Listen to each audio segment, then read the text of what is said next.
Bonjour, c'est Dominique pour un nouveau tutoriel vidéo.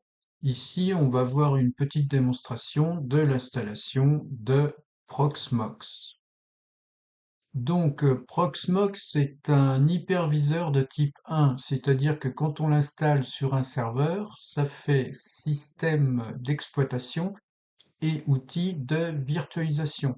Dans Proxmox, on va pouvoir créer des serveurs virtuels ou éventuellement utiliser des conteneurs. Donc, on va démarrer l'installation en mode graphique, là, avec install Proxmox VE. VE, c'est Virtual Environment Graphical. Voilà, ça démarre. Donc, pour faire cette démonstration, j'ai créé une petite machine virtuelle. Donc, ça peut paraître compliqué de virtualiser un outil de virtualisation, mais pour la démonstration, c'est très bien. Alors, ça prend du temps au démarrage, hein. J'ai déjà testé. On reste avec un écran noir un certain laps de temps avant que tout commence à se mettre en route. Voilà. Donc jusqu'à présent, bah, au niveau Proxmox, j'ai fait une installation sur un serveur dans une association. Donc ça fonctionne très bien. Euh, et je documente tout ça sur mes sites web, dont le site web que j'ai fait le plus récemment, en fait, qui s'appelle arteodoc.fr. Je vous donnerai le lien. Euh, Donc, ce que je compte faire, c'est documenter toute l'utilisation de Proxmox et la réalisation de machines virtuelles avec, vous avez site web avec WordPress, vous avez Phototech avec Piwigo, Wiki avec MediaWiki, ou par exemple créer votre serveur de cloud personnel avec Nextcloud. Voilà, donc on peut faire plein de choses. Moi, je travaille sur une base Linux en général. J'utilise j'utilise Debian. Donc là, il nous prévient qu'en fait, quand vous voulez faire de la virtualisation sur une machine, par exemple si vous installez Proxmox sur un PC, il faut que cette possibilité soit activée éventuellement dans le BIOS. Donc dans certains cas, vous serez obligé d'aller dans le BIOS pour activer la virtualisation. Voilà. Donc là, on peut faire défiler les informations et puis donner notre accord. Donc, je vois qu'il va faire l'installation sur /dev/SDA. SDA, c'est le premier disque dur en fait, donc c'est bien mon cas dans ma machine. De toute façon, j'ai créé qu'un disque, donc je fais Next. Je suis bien en France, Europe, Paris et French pour le clavier. Je crée mon mot de passe.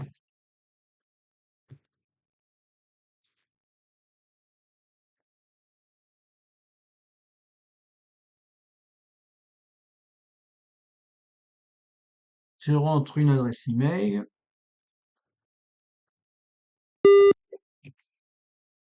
Ah, il n'a pas pris le point. J'ai pas activé le pavé numérique.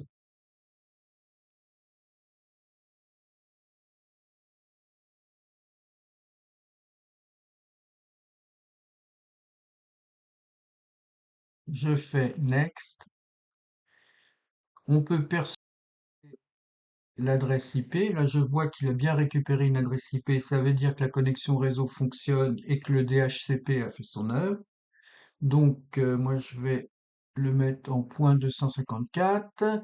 Gateway, c'est la passerelle, ça correspond bien à ma box. Et le serveur DNS pour la résolution de nom de domaine, c'est bien ma box aussi.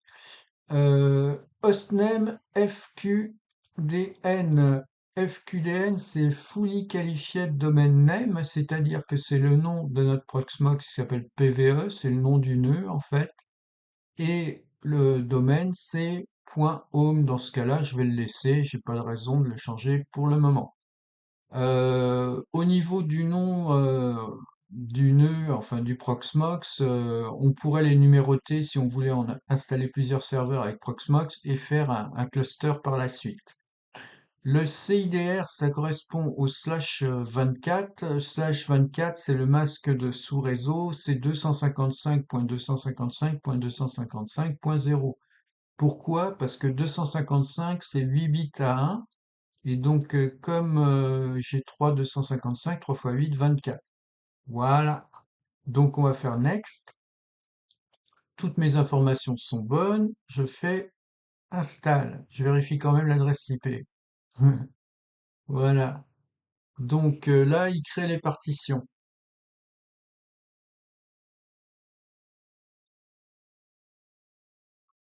Alors là, j'ai utilisé VMware Workstation Player hein, pour la démo en fait, parce que au moins je peux capturer la procédure d'installation. Vous, vous ferez ça directement sur votre serveur. Après, le fait d'avoir une machine virtuelle comme ça peut permettre de tester des procédures, comme par exemple la configuration des mises à jour ou des choses comme ça. Mais a priori, on va pas virtualiser avec un outil de virtualisation, virtualiser dans un autre outil, hein. Voilà. Alors Proxmox, vous pouvez l'installer sur un serveur comme un serveur d'entreprise. Vous pouvez en trouver un d'occasion, moi c'est ce que j'ai fait. Maintenant, on peut aussi installer ça sur un NUC, c'est-à-dire un petit PC. Il y a des NUC très puissants avec beaucoup de mémoire vive, et ça peut permettre d'avoir une machine chez soi peu encombrante et de pouvoir tester l'installation de serveurs. Proxmox permet l'installation de machines virtuelles ou de conteneurs. Alors les conteneurs, vous avez déjà vu ça avec Docker. Il va falloir que je branche l'ordinateur.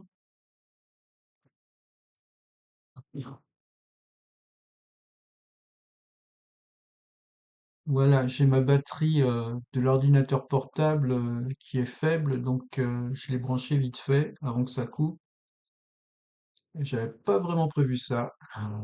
Il y a toujours des imprévus quand on fait des vidéos. Enfin bon, tant que le téléphone ne se met pas à sonner, ça va. Donc là, l'installation est plus rapide que dans les tests précédents que j'ai fait. J'ai rajouté de la mémoire à ma machine virtuelle sous VMware. Alors Proxmox, comme on disait, c'est un hyperviseur de type 1, donc système d'exploitation plus de virtualisation. C'est l'équivalent en libre gratuit à VMware ESXi qu'on va trouver en entreprise, qui est une solution payante propriétaire.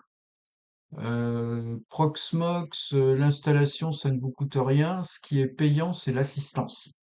Donc c'est bien dans la mesure du possible de savoir se débrouiller soi-même, d'où l'utilisation de documenter aussi. Quand je fais des installations de serveurs, en général, je fais des pas à pas. Donc ça me permet d'avoir des tutos ensuite ou des supports de cours que je peux mettre sur mon site web, sur arteodoc.fr. Je vous montrerai le lien tout à l'heure.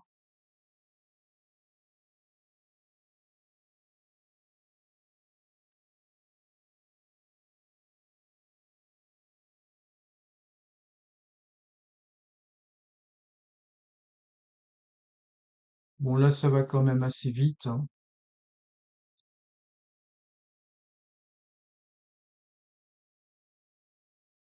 Et à la fin, on redémarrera et on se connectera via un navigateur web. Alors, vous pouvez choisir Firefox ou Chrome,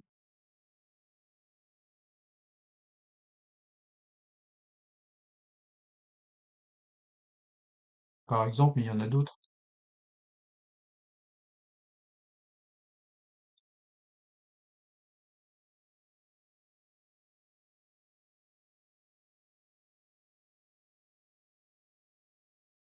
Alors l'installation de serveurs par la suite, enfin moi j'utilise une base Debian.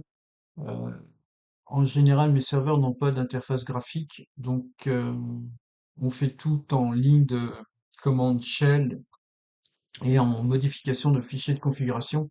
Donc c'est très bien pour travailler cet aspect-là en fait. Si vous voulez faire des progrès au niveau de la ligne de commande Linux, il n'y a pas mieux que d'avoir des serveurs sans interface graphique.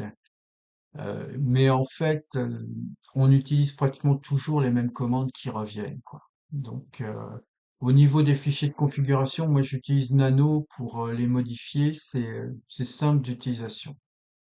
Voilà.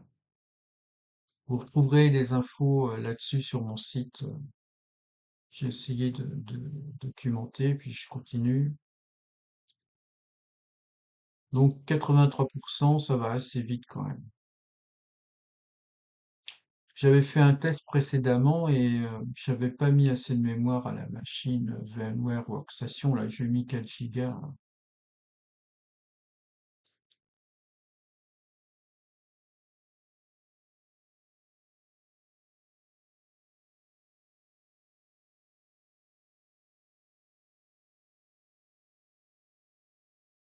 Voilà, ça suit son cours.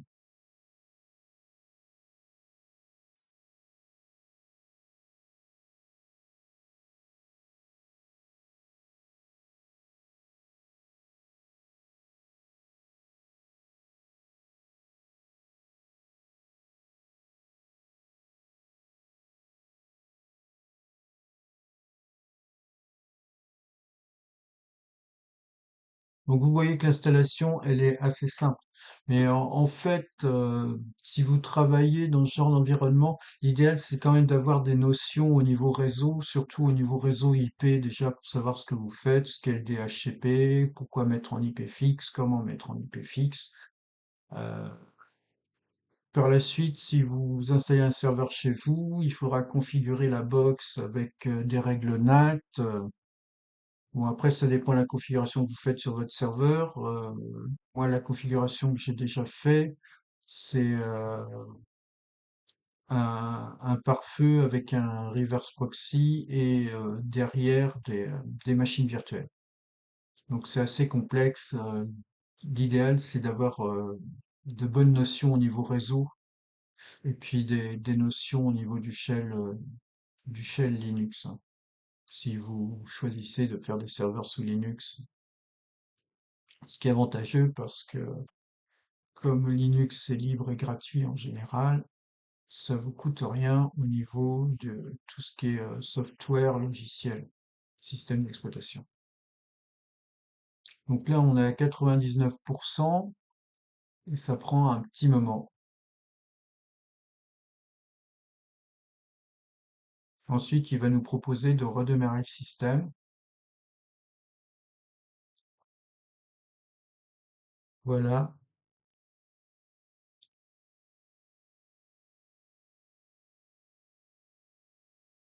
Alors là, c'est la dernière version de Proxmox. Je crois que c'est une base Debian 12 en fait. Proxmox est basé sur Debian, qui est une très bonne distribution GNU Linux, très stable. J'ai pas rencontré de gros problèmes avec Proxmox, comme j'en rencontre pas avec Debian autrement.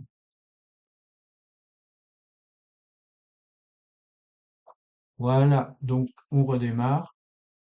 Alors il faut retrouver le curseur de la souris, c'est mieux.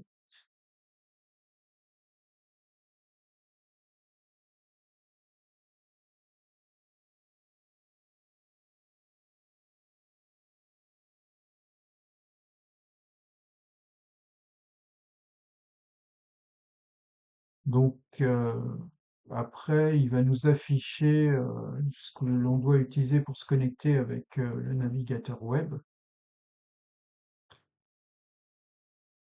c'est-à-dire https l'IP de notre serveur Proxmox et le port 8006.